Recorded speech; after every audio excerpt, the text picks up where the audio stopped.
In this episode, we're doing something a little bit different. It's actually a 15-minute segment from our last episode about homeschooling. We really liked it, but we didn't feel like it fit in the rest of the episode. We hope you enjoy.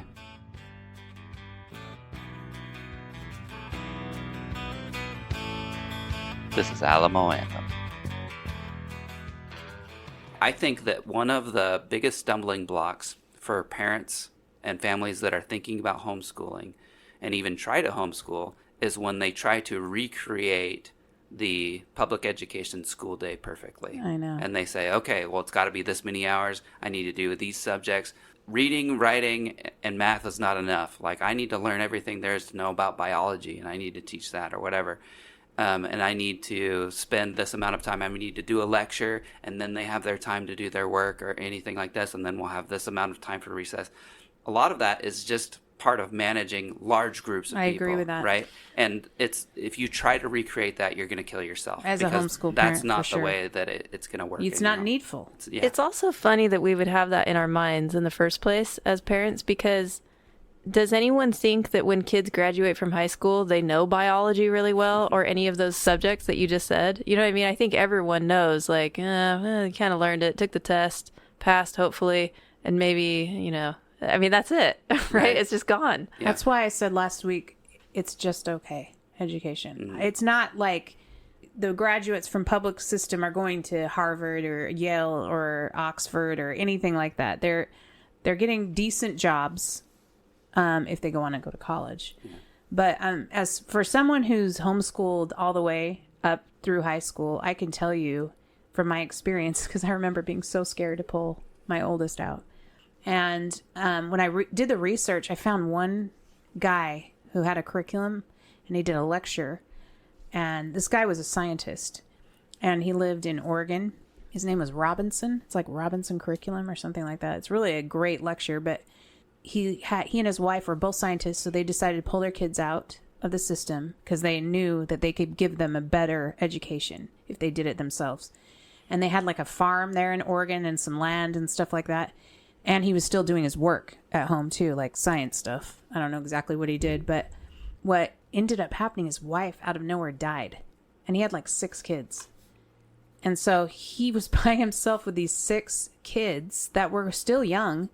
And he was not about to put them back in the system. He was like, no way, I'm doing it by myself. So he had to figure out a way to homeschool his kids by himself and still do his work and run his farm. Can you imagine?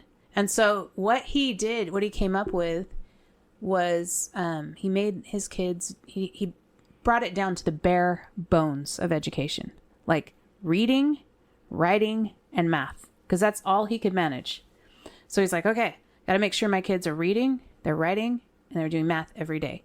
So his whole curriculum was based off of this, and it helped me as a homeschool mom to realize I don't need to put in all these extra things. Like with reading, I can implement history. With science, he even said about science, which I thought was fascinating. Did I ever tell you this? Yeah. Okay, I don't know if I told Joe this. Science, he said, nobody should do science until they understand calculus. Mm-hmm. And I was like, whoa. And he's like, so don't worry about it. Just get them to know math. Then their brains will be prepared for science.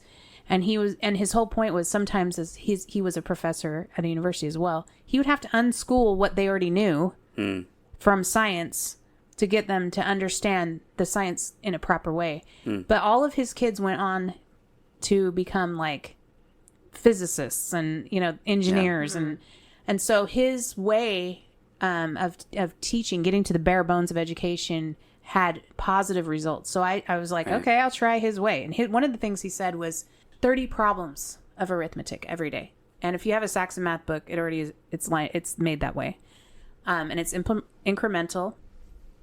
Well, if the kid didn't understand the math, they would come to him and go, "Dad, how do I do this?" And he would say, "You go figure it out." He wouldn't tell him.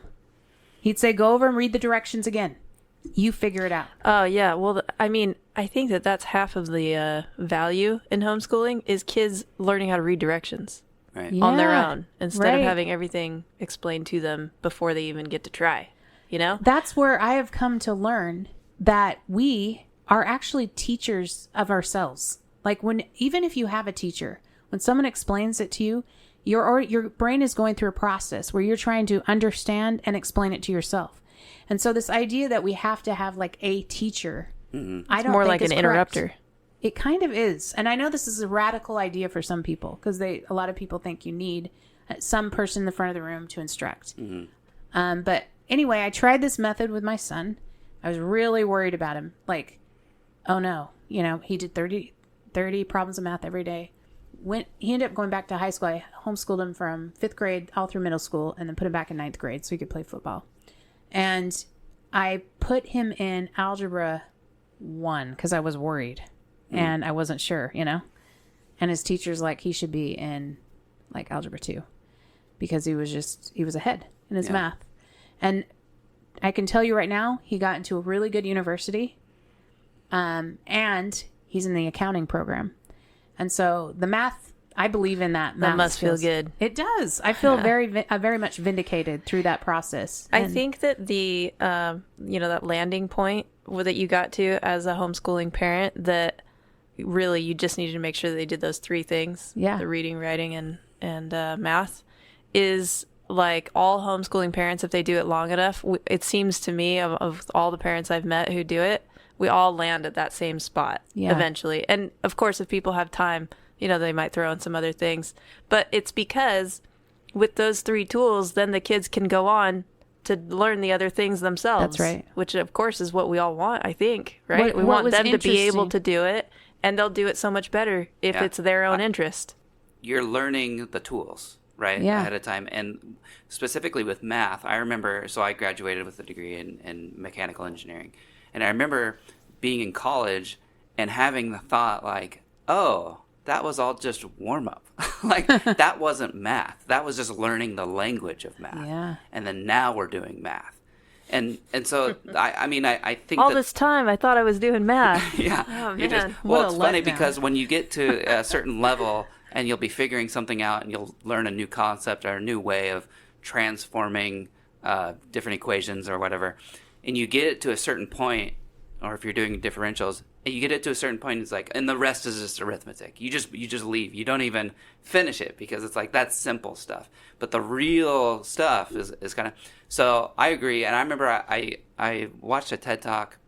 I have a love-hate relationship with TED Talks, but this guy was talking. He was a math teacher, and he was talking about how after pre-algebra or something like that, or maybe algebra, that unless you're going into like you're going to be an engineer or you're going to be working in a lab doing high-tech physics stuff, that you should just stop. And then instead of doing math classes, you should just play brain games. Well, what I was going to say that I think you'd appreciate about his method, his kids, he did not allow to have sugar. Oh. Nor television. Is so it that does seem because radical. he found that they learned better that way? Was his big thing? They would read better. Oh, interesting. They were better so readers. a better attention span. Mm-hmm. So he cut out the screens, except for like on weekends. And then he cut out sugar. It was funny. He talks about his wife and he at night and out put the kids have an ice cream. They would go in their bedroom and like pull out their stash. Oh, I like this guy. Yeah, it's funny how. So his name's Robinson. If you want to look it up, it's on YouTube. We'll put it in the show notes. Curriculum. He'd probably appreciate it. I don't know how old he is now. He was older when he started. Sorry, I didn't mean to interrupt you. Oh, just that it's funny that a lot of times when you find that when you are in an emergency situation like that, you find out that something like sugar and screen time, which is normally what we use as parents to placate our children, right? Yeah. To make parenting easier, that when you're trying want to be happy now or happy later, right? But when you're in that situation where it's like, well, what really works? Like, and it's to get rid of those things a lot of times. Right. So that's just interesting. It's funny that that's the experience that you had with Patrick, because when I was I think we said in the last episode that we did that we all went to public school. And when I got to 7th grade, I think like maybe most middle, or for us it was junior high, but most middle schoolers start to feel a little bit miserable, everything changing and friend groups and all this stuff. And so then in my mind, after that, the summer came after 7th grade, and I thought, I'm just going to beg my parents to homeschool, but I'm sure it won't work. And so I asked them, and it was like, well, that probably won't work, as predicted. And then I ended up meeting a family that homeschooled, and they were great. And of course, this is back in the 90s when it wasn't very popular, right? And it like people had this conception that only weirdos would homeschool. And this family were not weirdos, This is really social, very friendly, capable people. And I remember, and we became friends with them, and I thought, hey, see, look at these guys. I can just be with them and like them. Well, can I do this? And to my amazement, my parents allowed me to do it. And then, it's funny. So then 8th and 9th grade, I really just kind of like unschooled, although I don't think that phrase existed then. So we were still calling it homeschooling, but I just hung around, and the only academic stuff that I did was start reading more. Mm-hmm. For me, that didn't take much. I remember it was a few Michael Crichton books. And then I got an algebra book, and I started to learn how to teach myself, like for the first time. I had never tried to teach myself because of what you were saying earlier, that when you're in a traditional school setting, before you even have a chance to try and teach yourself, the teacher's already explaining it to you. That's right. Right. And that to me was that maybe before and after in all of my K through 12 time, that might have been the best academic experience that I had. But the biggest thing out of all of that, because I was only out for 2 years and then I went back when high school started in 10th grade, was very red pilling, because I ended up not being nearly. In fact, weren't behind. I thought I would be way behind. Yeah. Because I knew that all of my peers had been in school all day, every day working while I was like sunbathing in the backyard, And when I went back, I was shocked that I was able to just go in normal classes. I think I even went in an AP class. And it wasn't that I couldn't do it, but I wasn't a very good student. So maybe I wasn't like mature enough, And anyway, I just went into regular math classes and regular everything. And it seemed like nothing ever happened. Yeah. That's right. So if you could help your kids with homework, you could homeschool. Because what happens a lot of times at school is that, like what we're saying, the teacher teaches it in the way that either the book says or the way they understand it or whatever. And then you still need to learn it. You still need to learn it the way that you understand it. You still need to process. The child needs to figure out how to process. Right. They're not pouring information concept. into brains. That's right. They're just explaining one way of understanding it. And this is so I'm getting my master's degree right now, and I have to teach myself everything because I'm an online student. There is no instructor in the front of the class giving a lecture. It's simply me reading and doing papers and doing my own research and writing about it. And so if that's what they're teaching our kids, or if that's what our kids are going to have to do in college, why aren't we starting now? Why would we do a different type of learning experience for them in high school where we force feed them information and not teach them how to learn, So unless you don't want them to be independent. And real quick, I just want to say, because I know we've talked about homeschool quite a bit, and we are obviously pro homeschool. We really are. And also, some of you may think that, well, it's easy for you to say you must make a lot of money to homeschool. I just want to say that my husband and I, we made just choices way back when we first got married, when we were deciding to get married, that I would stay home and be a mom. And we have made certain sacrifices because of the choices that were important to us. I felt like being at home is the best thing for me as a mom. And I felt like later on homeschooling would be, we came to that as being a priority. And so I'm not trying to make people feel bad. That's not my intention. And I think that's the only way, not the only way, but for most people that have a stay-at-home mother, that is the way that you have to approach it, is that it's like, this is a non-negotiable. We'll form everything else around that. You might have to cut that Netflix subscription or Spotify, maybe a few other ones. Maybe those $5 cups of Starbucks coffee.